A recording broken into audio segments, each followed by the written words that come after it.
सफर पर रवाना होगा, जिसे प्रधानमंत्री नरेंद्र मोदी हरी झंडी दिखाएंगे।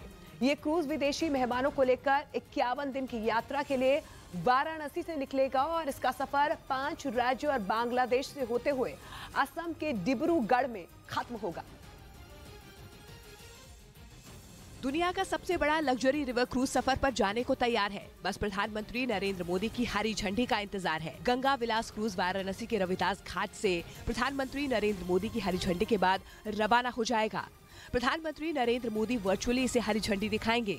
इस दौरान वाराणसी में मुख्यमंत्री योगी आदित्यनाथ और कई मंत्री भी मौजूद रहेंगे। दुनिया का सबसे लंबा क्रूज है और इसकी यात्रा अब अगले 51 दिनों के लिए शुरू होने जा रही है, जब प्रधानमंत्री नरेंद्र मोदी इसका वर्चुअली उद्घाटन करने वाले हैं, इसे हरी झंडी दिखाने वाले हैं। यह आलीशान क्रूज पूरी तरह स्वदेशी तकनीक से तैयार किया गया है, जिसमें 5 स्टार जैसी लग्जरी सुविधाएं हैं। इस क्रूज में 18 स्वीट्स, एक स्वीट बुक कराने की कीमत 38 लाख है, जबकि डिब्रूगढ़ तक का किराया 13 लाख रुपए है। 62 मीटर लंबे गंगा विलास क्रूज की चौड़ाई 12.8 मीटर है। क्रूज पर 3 सनडेक बने हैं, साथ ही इस पर 40 सीट वाला एक रेस्टोरेंट भी है।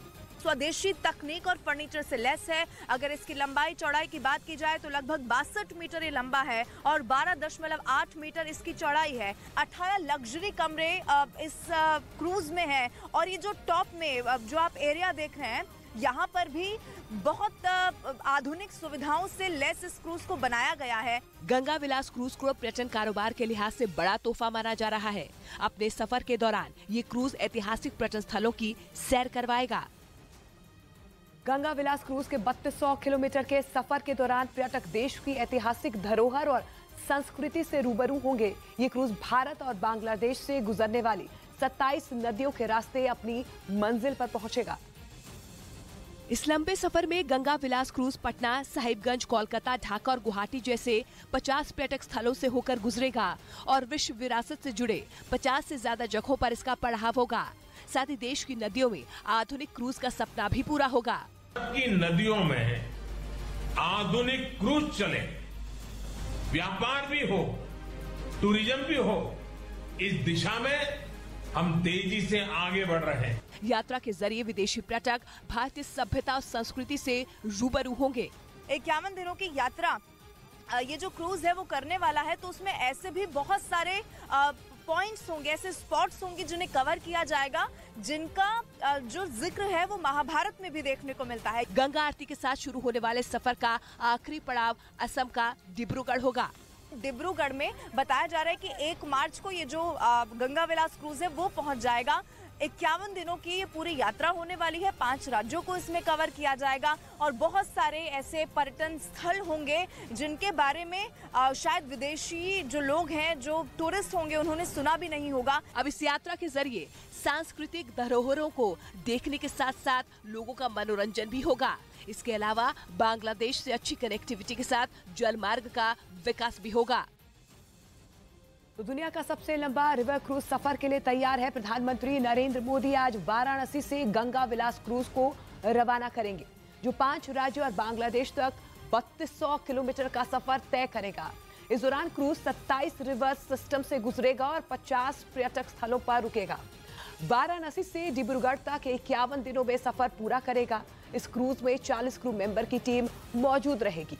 गंगा विलास क्रूज की क्षमता 80 लोगों की है।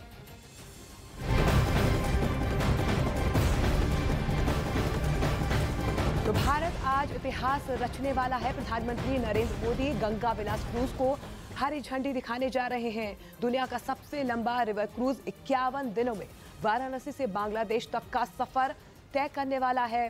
5 सितारा सुविधाएं इस क्रूज में आपको मिलने वाली हैं। सांस्कृतिक धरोहरों को देखने का मौका मिलेगा और मनोरंजन का पूरा ख्याल रखा जाएगा।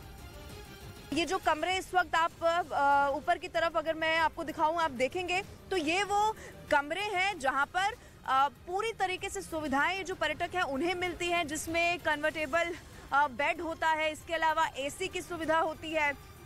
अगर गर्मी है तो एसी की सुविधा, और अगर ठंड है तो रूम हीटर यहाँ पर अवेलेबल होता है। इसके अलावा फ्रेंच बालकनी की सुविधा यहाँ पर होती है। और ये जो रूफ टॉप आप देख पा रहे हैं, ये जो ऊपर का एरिया है, ये सबसे खास इस क्रूज के लिए माना जा रहा है कि अगर यहाँ पर, क्योंकि अगर ऐसी जगह पर आप पहुँचते हैं जहाँ पर बहुत ज़्यादा ठंड है, तो दोपहर में आप ऊपर जाकर गर्मी का या फिर कहें कि धूप का आनंद ले सकते हैं। और इसके अलावा ऊपर ही एक रेस्टोरेंट स्टाइल में ये जो रूफ टॉप है इसको बना दिया गया है, जिससे कि पर्यटकों को किसी भी रूप में ये ना लगे कि जब क्रूज चल भी रहा है तो भी उन्हें कहीं बाहर जाने की जरूरत है।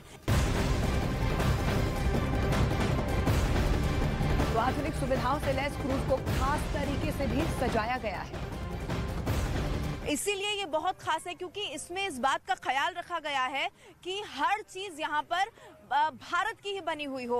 अगर इसके इंटीरियर की भी बात की जाए तो कैसे यहाँ पर भारत की संस्कृति को दर्शाना है, हेरिटेज को यहाँ पर भूलना नहीं है, इन सब बातों का ख्याल रखा गया है। और इसीलिए यहाँ पर इस क्रूज में यात्रा करने वाले जो भी यात्री हैं, चाहे वो विदेश से आ रहे हो या फिर भारत से, उन्हें कई सारी ऐसी चीजों से रूबरू करवाया जाएगा जो भारत की संस्कृति को दर्शाता है, जो भारत की विरासत को दर्शाता है। और इसीलिए ये गंगा विलास क्रूज पूरी तरीके से तैयार है।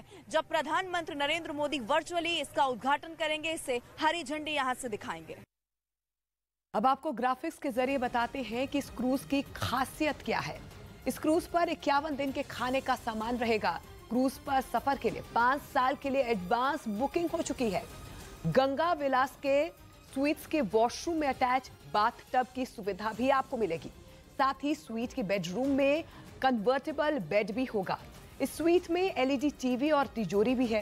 क्रूज के हर स्वीट में फ्रेंच स्टाइल की बालकनी भी उपलब्ध है। उधर इजराइल के पीएम बेंजामिन नेतन्याहू ने ईरान और कट्टरपंथी संगठन हिजबुल्लाह को चेतावनी दी और 2 टूक बोल दिया कि अगर उन्होंने हद पार की तो बुरा अंजाम होगा। नेतन्याहू की यह चेतावनी इजराइल के उत्तरी हिस्से में होने वाले युद्धाभ्यास से ठीक पहले आई, क्योंकि इजराइल का उत्तरी हिस्सा उसका सबसे संवेदनशील हिस्सा है, जहां के गलीली और शिबा फार्म्स इलाके में इजराइल की सेना ने युद्ध अभ्यास किया।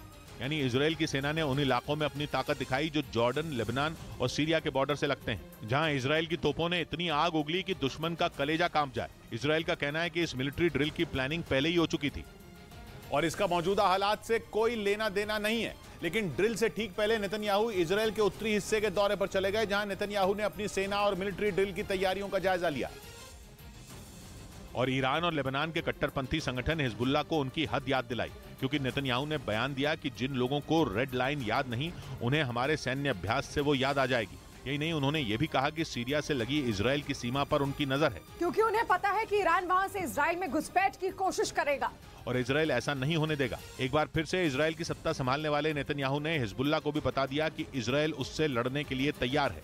वैसे इजराइल और लेबनान अब भी जंग लड़ रहे हैं और हिजबुल्लाह ने सीमा पर करीब 1.5 लाख मिसाइलें, रॉकेट और दूसरे खतरनाक हथियार तैनात किए हुए हैं।